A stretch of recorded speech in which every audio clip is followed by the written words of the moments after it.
Bienvenidos a este diagnóstico en caliente. Hoy que es jueves 28 de abril de este año 2022, estamos un poquito tarde para poder hacer este diagnóstico. Hemos tenido algunos inconvenientes, algunas cosas de trabajo y personales, algunas conferencias, etcétera, que hemos tenido que realizar, entrevistas, pero estamos aquí presentes, como ustedes saben, cada semana para poder hacer este pequeño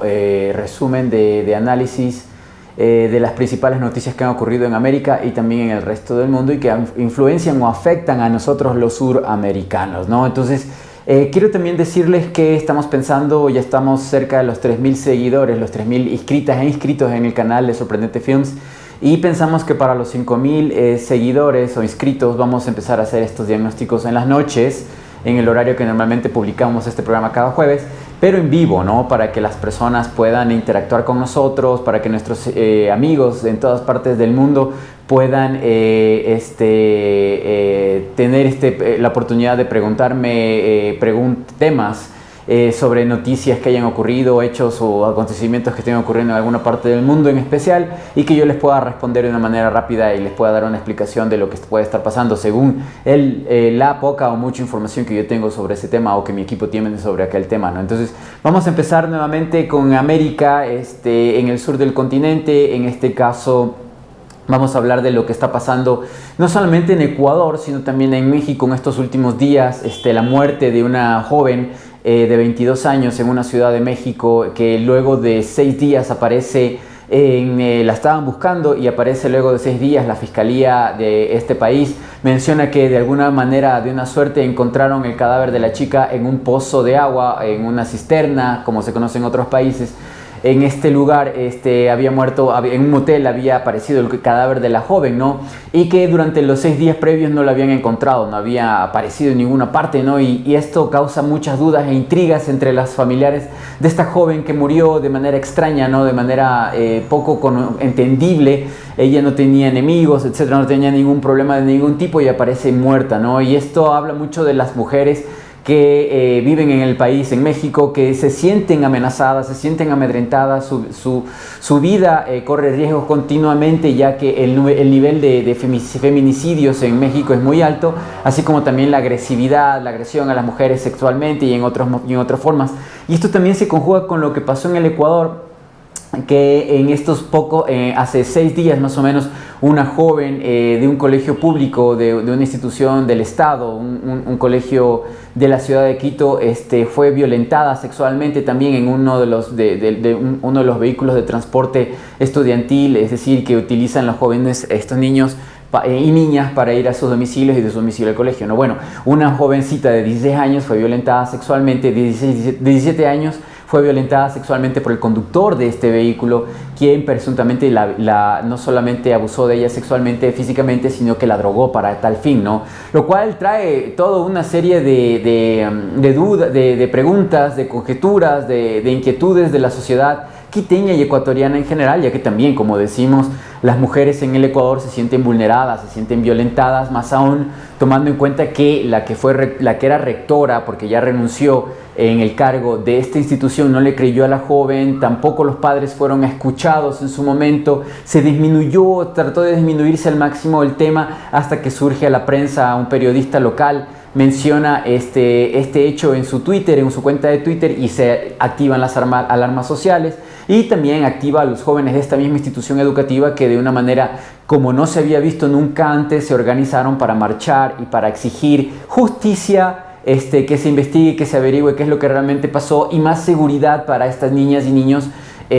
junto también a los adolescentes, porque no está de más decirlo que puede ocurrirle también lo mismo que una jovencita, un joven. Pero obviamente tenemos que decir que quienes más son violentadas en un mayor porcentaje en la sociedad ecuatoriana y también mexicana, y por qué no decirlo, en todo el continente, son las mujeres, ¿no? Secuestradas, trata de blancas, son abusadas sexual, físicamente, laboralmente, por qué no decir también emocionalmente, ¿no? Y entonces esto ha acarreado que en el Ecuador, por lo menos, las noticias que tienen que ver con la inestabilidad política, la falta de gobernabilidad del Guillermo Lazo en el Ecuador, se pasen a un lado y toda la sociedad hable coyunturalmente de lo que está ocurriendo con esta joven, ¿no? Que fueron violentados sus derechos, no fue escuchada, no fue protegida, no se utilizaron medidas por medio del Ministerio de Educación, que es la institución pública la Secretaría Pública, se podría decir, en el Ecuador, encargada de velar por la seguridad, por el bienestar de los estudiantes, los jóvenes que están en edad de escuela y colegio y universidad en el Ecuador, pero que están dentro del sistema público gratuito, ¿no?, en el país. Entonces, bueno, eso ha acarreado también esta bronca en las redes sociales y en los espacios de opinión que se podrían encontrar, que existen en el país, y la gente está molesta. Pero también hay que decirlo, ¿no? También la delincuencia sigue imparable en Guayaquil. El nivel de violencia es atroz. En lo que lleva de este año hasta abril, han muerto ya cerca de 500 personas en las calles de la ciudad, sobre todo en el sur de la ciudad, donde la violencia es cada vez peor. Y en cambio, en el caso de México, obviamente el tema de la violencia a las mujeres también se siente y se fue con fuerza en México. El gobierno de Manuel López Obrador ha mencionado en distintos momentos que está tratando de accionar una política de protección al género. Hay hogares de protección a mujeres que son violentadas o que son perseguidas, pero ¿qué se puede hacer cuando una joven sale a una reunión social, toma un Uber o una de estas, por no dar publicidad o hablar sobre cualquier aplicación, toma cualquier aplicación de las que existen actualmente en un celular, llama a un taxi, y después no aparece, no asoma, no la encuentran en su domicilio, los familiares no saben nada de ella, la buscan y por último aparece muerta luego de 6 días, ¿no? Entonces eso da mucho para hablar. La mitad de la sociedad de México y también de todos los países que circundan el mundo, más de la mitad en muchos casos son mujeres, y ellas se sienten agredidas, se sienten vulneradas en sus derechos, en su seguridad. Entonces eso acarrea problemas sociales, eso acarrea esta preocupación constante de los padres. Todos somos padres. Bueno, por lo menos yo me incluyo en ese grupo de los padres de mujeres, de niñas, y obviamente decimos nosotros cuál es el futuro y el presente y el futuro de nuestras hijas, qué medidas se van a tomar en nuestros países, en los lugares donde vivimos, donde residimos, para que esto se acabe definitivamente, ¿no? Para que las niñas, las adolescentes, las mujeres adultas sean protegidas, se encuentren en un entorno seguro para ellas. Y también, ¿por qué no decirlo?, puedan tener una vida sana, una vida estable, porque emocionalmente afecta el hecho de que no pueda salir a la calle y caminar. Entonces, esas son las dos noticias más graves y complicadas que podríamos hablar de Ecuador y de México, ¿no?, por el momento. En esta semana, algo que pudo decirse también, se puede decir que es un poco complejo, es lo que está pasando en Colombia respecto a las elecciones. Y también algunos procesos coyunturales que están ocurriendo momentáneamente en la ley y en la política del país vecino de Ecuador, Colombia. Pues puedo decir que en estos días se siente una injerencia de varios grupos de poder, de oligárquicos grupos de poder de Colombia, que no les está gustando mucho que uno de los candidatos que tiene una tendencia hacia la izquierda, estamos hablando de Gustavo Petro y de su y también de su vicepresidenciable, que ellos estén primeros en las encuestas, y que incluso algunas encuestas predicen o podrían mencionar que hay una primera vuelta nomás, que Gustavo Petro podría ganar si es que hace una campaña positiva, ¿no?, hasta el 28 de este mes de mayo que viene, ¿no?, donde van a ser las elecciones. Pues algunos militares, algunos jerarcas de la cúpula militar en Colombia empiezan a dar mensajes, a mencionar, a decir que en Colombia no se va a permitir que venga un presidente que afecte la honra y la integridad del ejército colombiano, que debe ser el más desprestigiado de toda América del Sur, de todo el continente. También, ¿por qué no decirlo?, porque en esta semana también ocurre que se dio la comparecencia de varios agentes del ejército, de ex militares o de militares en servicio activo y pasivo, que participaron en lo que se conoce como el caso de los falsos positivos en Colombia, que ocurrió durante el 2007-2008 en la región de Catatumbo y en varias otras regiones de Colombia, donde se presume que más o menos 4.000 civiles campesinos fueron asesinados por oficiales y también por efectivos del ejército colombiano,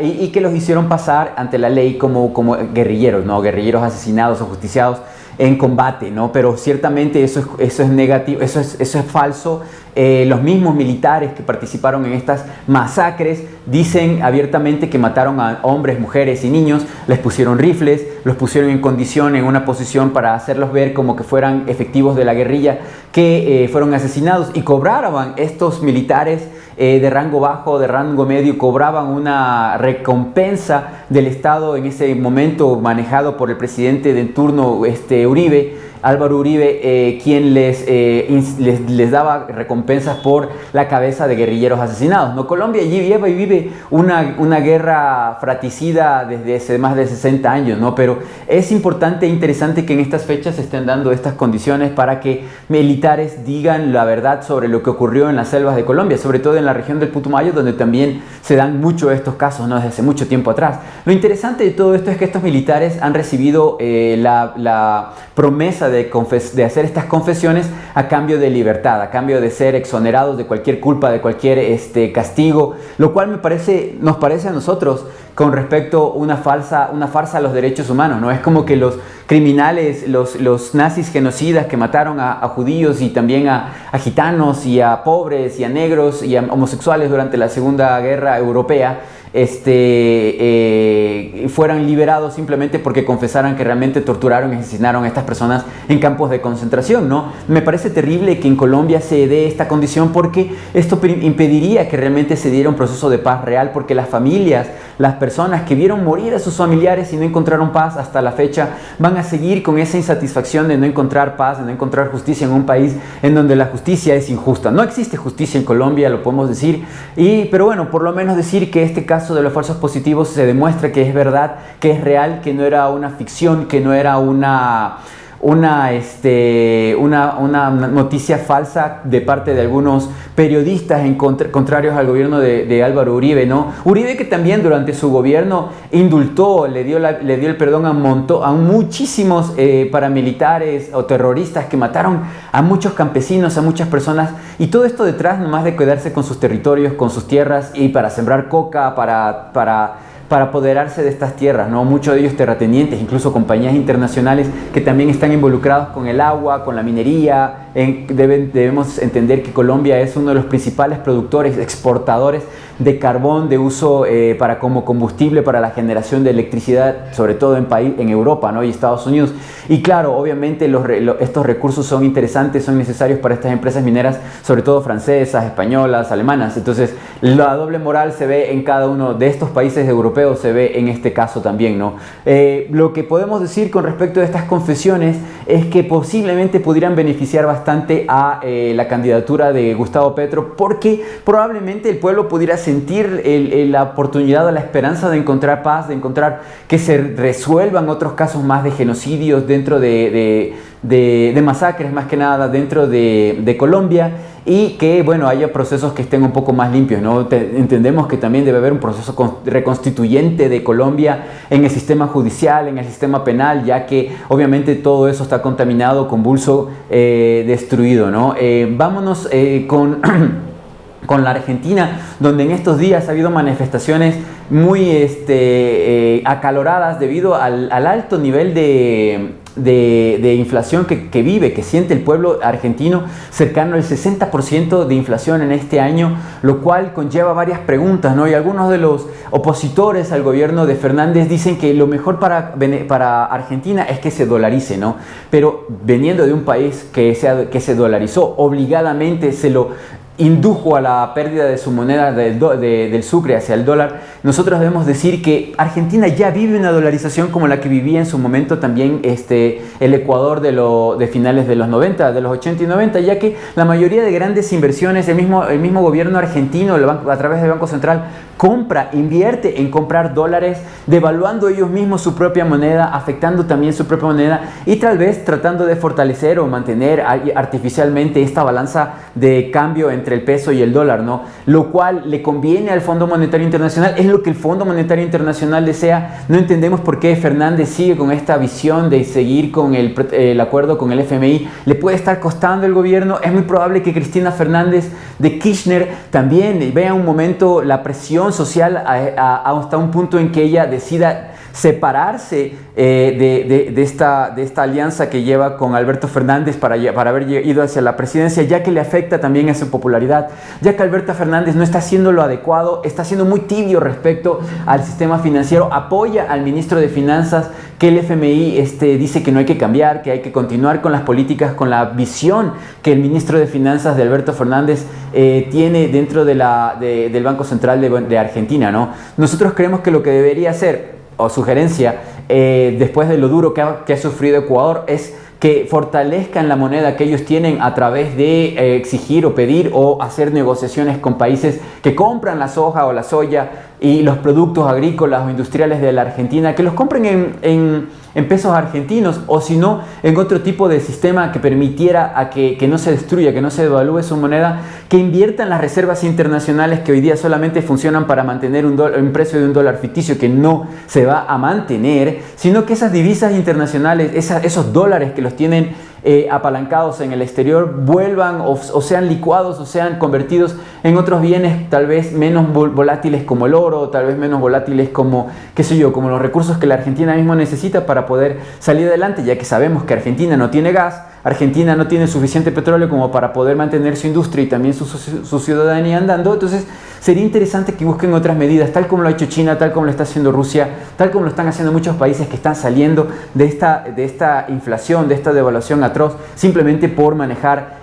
su balanza con el dólar, ¿no? De tratar de tener esto de lo que se conoce como cepo. Deberían olvidar esto de los cepos, deberían olvidar cepos cambiarios, me refiero a estos procesos en los que el Estado, en que existen 2 o 3 tipos de mercados de dólar peso, en los que el uno es decidido por el Banco Central, el precio, otros son por el mercado negro, etcétera, etcétera. Venezuela ya sufrió este proceso, esta colonización mental que tienen los venezolanos o que tuvieron, y que pese a todas sus ideas revolucionarias o independentistas jamás salieron de ese proceso, ¿no? Ellos estuvieron dolarizados durante mucho tiempo y ahora lo tienen que vivir en carne propia porque su moneda prácticamente fue pulverizada por mantener esta cuestión de los dólares. Recuerden que también Estados Unidos y Europa pueden confiscar esos dólares en cualquier momento en sus bancos en Europa o en Estados Unidos. Ya lo han hecho antes, se lo hicieron a una superpotencia nuclear como Rusia, también se lo pueden hacer ustedes. Entonces, lo que preveemos con estas manifestaciones, con esta bronca interna en la Argentina, es que Cristina Fernández de Kirchner, lo vaticino como lo vaticiné respecto a la victoria de Macron en Francia, de lo cual vamos a hablar en este momento. Después de esto, vaticino que Cristina Fernández va a tomar una decisión y va a decidir separarse de este Juntos por el Cambio, ¿no? de esta alianza que se realizó para poder llegar al poder, ya que Cristina no sentía que era correcto, no se sentía que debía nuevamente lanzarse como presidenta, ¿no? de la República. Pero bueno, decidió por Alberto Fernández y este vicepresidente resultó algo tibio, no como Lenín Moreno en el Ecuador, pero sí bastante tibio. Vamos hacia Francia, donde nos saltamos de América del Sur, nos vamos a Francia, donde, como lo vaticinamos, gana Macron con un pequeño margen. Marine Le Pen, la que era la de la extrema derecha, Macron es derecha, pero ella es un poco más, con este efecto de nacionalismo francés. Sale en la misma noche de las elecciones de la semana pasada, el domingo, sale a felicitar, a aceptar la derrota y menciona y dice que va a seguir en la política, no va a seguir siendo la candidata a la opción de la extrema derecha para las elecciones. Pero bueno, lo que ocurre en Francia es que hay mucha incertidumbre, muchas personas empiezan a creer que hay fraude electoral, ya que ocurre lo mismo de siempre, ¿no? En la noche, durante el conteo de votos, mientras se van publicando a boca de urna los números de las elecciones, de repente se cae la información y viene después un cambio abrupto de votos que le dan la victoria a la tendencia que estaba a la baja, es decir, en el caso de Macron. Entonces, hay algunas personas que empiezan a gritar la palabra fraude, a sospechar del fraude electoral. En Francia también se dan estas condiciones y bueno, muchos franceses salieron a las calles a protestar, ¿no? Estamos hablando de que Marine Le Pen, más o menos de los que votaron, porque no es toda Francia tampoco, de los que fueron a elecciones, en 43% más o menos votó por ella, y ese 43% siente que pudo ser más y que había que protestar sobre este potencial fraude electoral. Salieron a las calles a protestar en algunas ciudades de Francia, pero bueno, tarde o temprano el pueblo se asienta y Macron va a llevar las riendas de su país por otro periodo presidencial más en Francia, ¿no? Lo cual le da estabilidad, le da tranquilidad a la Unión Europea, le da estabilidad y tranquilidad al euro, al mercado europeo común, a a las políticas también de la OTAN con respecto a Rusia, la guerra. Vamos a ver si tal vez se tuerce un poco. Creemos que probablemente Macron le vaya a tocar torcerse debido a las victorias de Rusia en Ucrania, que por cierto, hablando de Rusia y Ucrania, es muy interesante que desde el lado europeo, los países europeos en sus noticiarios mencionan y dicen que Rusia está perdiendo, mientras que los medios rusos y otros medios independientes dicen todo lo contrario, ¿no? Entonces es súper interesante esta guerra de noticias, de aseveraciones, de observaciones de lado y lado. Lo cierto y lo real de lo que se puede monitorear en el terreno, de lo que sabemos dentro de lo que verdaderamente ocurre, es que sí, Rusia se ha concentrado en la parte del Donbass y también está creando toda una franja de territorio, uniendo todo lo que es Crimea, todo lo que es el Donbass, estas repúblicas independientes que se declararon independientes en el 2014 y que Rusia apoya, y es la razón por la cual están en conflicto, también con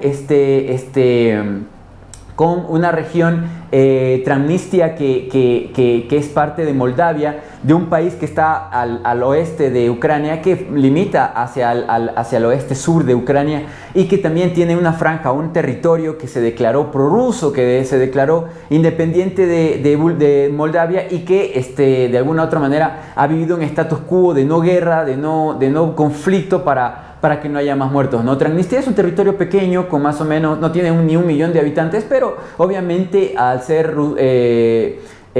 rusófonos, es decir, que hablan la lengua rusa y que quieren ser parte de Rusia, Rusia probablemente vaya a crear una especie de franja de territorio controlado por ellos, en donde viven o coexisten todos estos pueblos prorrusos, ¿no? Entonces todavía no se sabe. La Cancillería rusa había dicho que todavía están analizando la situación. Su interés realmente no es hacer esto, su interés simplemente es dejar los territorios de las repúblicas del Donbass más Crimea protegidos para que no haya invasión futura de Ucrania, y que también se aplaquen los movimientos nacionalistas neonazis en Ucrania, sean aniquilados o anulados por completo. Pero bueno, la situación se está poniendo un poco más complicada porque, bueno, de cierta manera Europa del oeste, la Europa occidental y Estados Unidos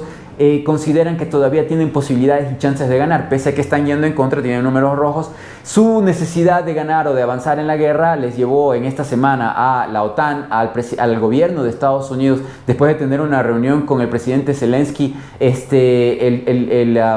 secretario de Relaciones Exteriores de Estados Unidos, más también el general del ejército de Estados Unidos. Ambos fueron a Ucrania y después se reunieron en una de las bases más grandes que tiene Estados Unidos en Europa. Esto se encuentra en Ramstein, en una región montañosa de Alemania.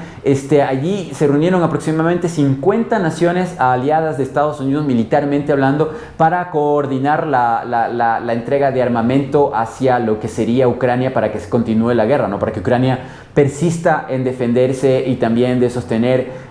los territorios, ¿no? De tratar de impedir el avance del ejército ruso en ciertos territorios. Pero la verdad es que, bueno, lo que han de estar haciendo es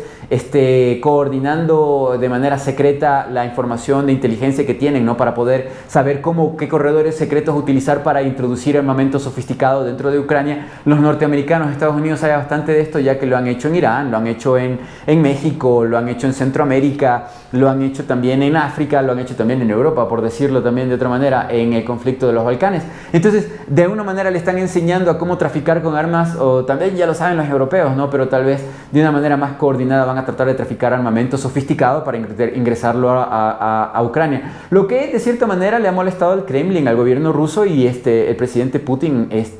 al día de ayer, miércoles, mencionó y dijo que ellos tendrían la posibilidad de tener una acción relámpago con respecto a si es que vuelven a ver el accionar de armamento sofisticado y agentes de agentes de ejércitos de la OTAN, o sea, de otros países que no sean Ucrania, dentro del territorio, disparándole a soldados rusos, o a equipo o a armamento ruso, como le pasó hace 2 semanas con un barco ruso que fue hundido en el Mar Negro, una fragata misilística que era parte del sofisticado conglomerado de barcos y de armamento sofisticado de Rusia, bueno, que fue hundida, y todavía no se sabe muy bien qué fue lo que pasó allí, ¿no? Pero bueno, al final perdieron este barco muy importante para el ejército ruso, para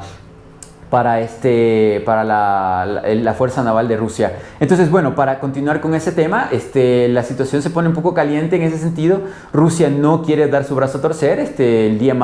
lunes y martes, el secretario general de las Naciones Unidas, señor Guterres, viajó a Rusia para dialogar, para conversar tanto con la Cancillería rusa como también con el presidente ruso, para ver qué se podía hacer, ¿no? Para ver cómo se puede aplacar las aguas. Y lo que se llevó después de su viaje es relativamente una posibilidad de tener a colaboración para la creación de estos corredores humanitarios para que los civiles puedan salir de las regiones donde están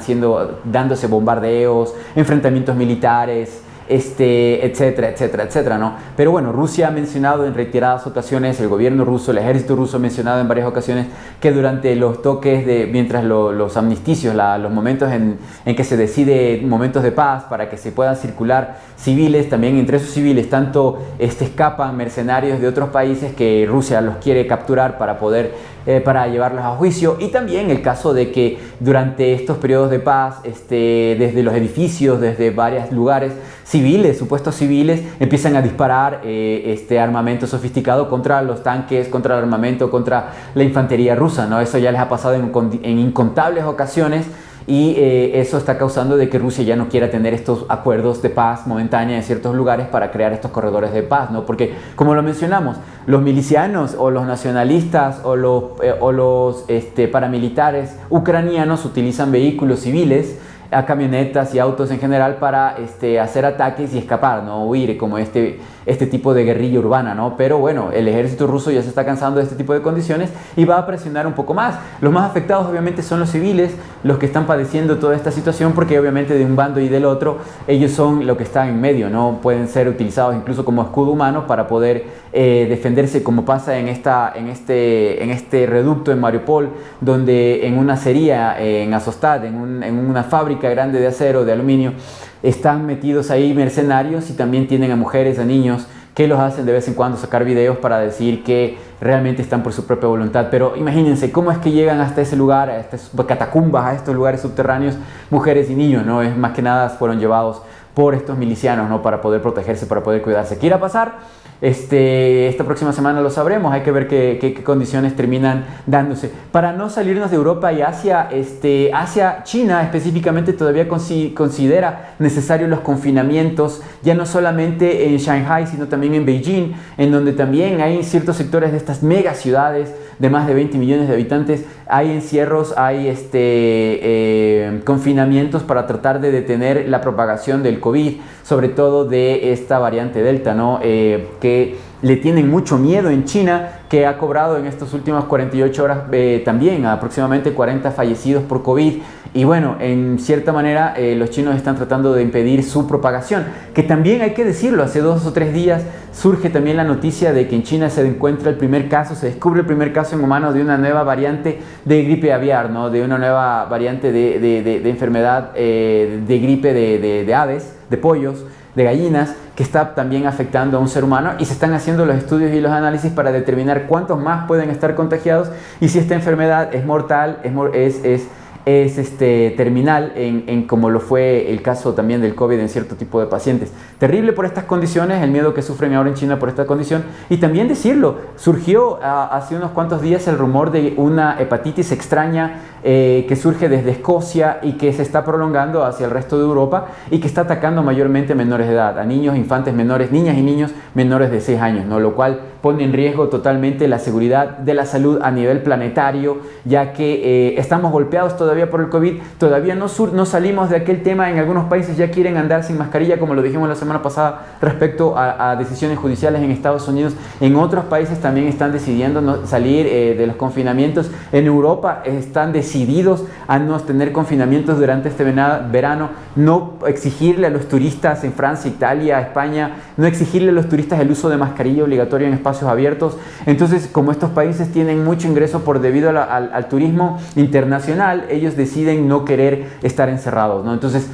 terrible situación para Europa, terrible situación para el mundo, porque estas dos nuevas variantes de enfermedades, no estamos hablando del COVID-19, estamos hablando de nuevas enfermedades, virales podrían causar problemas a futuro, ¿no? Esperemos que la seguridad de cada uno de estos países en la cuestión viral, en la cuestión de medicina, de salubridad, puedan tener los controles adecuados para que no se expanda, ¿no? Para que hayan estos confinamientos específicos adecuados para que los virus puedan ser controlados y no se puedan expandir, ¿no? Como le pasó en el caso, por ejemplo, del ébola en África, donde los laboratorios que practicaban con esta enfermedad, con esta bacteria, lo supieron encerrar en el África y no se expandió más allá del terror que causó en los 90, ¿no? Pero bueno, eso es lo que podemos mencionar el día de hoy. Como les comentaba, por favor, compartan este video. Si lo vieron hasta el final, les agradezco muchísimo ello. Sé que 30 minutos de tragarse toda esta información es difícil, pero si la pueden compartir, si podemos llegar a los 5,000 suscriptores, sería genial, ya que, como les he mencionado, he tomado la decisión de que cuando lleguemos y sobrepasemos los 5,000, vamos a empezar a hacer esto en las noches, tal vez ya con interacción con público en vivo, ¿no? Con los chats, que es lo que nos parecería genial para poder responder sus preguntas. Es todo por hoy, así que tengan una muy buena semana.